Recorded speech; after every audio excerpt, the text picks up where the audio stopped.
there was an organization which I'm sure you're familiar with many years ago, Benefacts, which was funded by your department, and its purpose was effectively to catalogue and record the state spending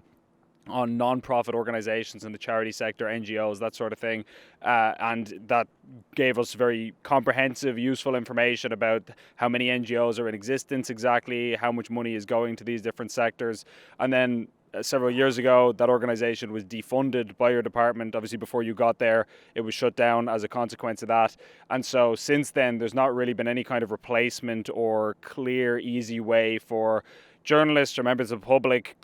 to figure out exactly what is going on in this extremely significant sector, the non-profit sector. So what I'm wondering is there any plans in place to replace Benefacts with something similar that would make things a little bit more transparent as to where money is going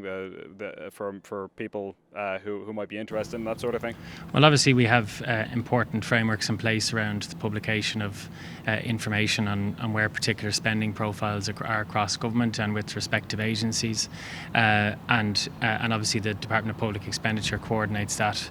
across government. Value for money is of central importance to me in the new ministry and department that I'm leading, and I'm working on separate proposals on strengthening public financial procedures and ensuring that there's fiscal discipline across government and within agencies in government.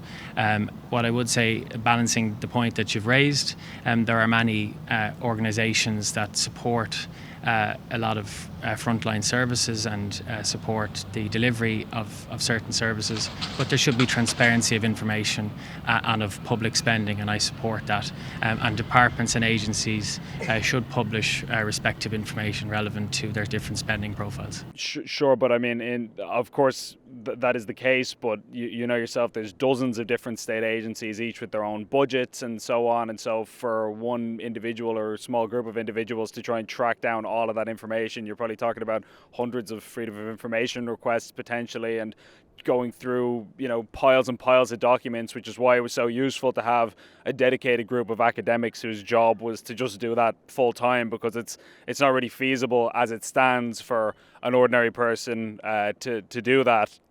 So I suppose specifically what I'm wondering is there any specific plan to have a kind of a database or any other kind of appropriate solution that would make this just to a say little bit less opaque? we are reviewing the freedom of information legislation, and I support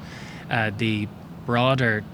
transparency and publication of information and data so that there's more publicly available information, and that's something that we're trying to advance across government, and a lot of information is published now on a regular basis without people having to avail of freedom of information, and strengthening that is something I think is important, so more information is in the public domain.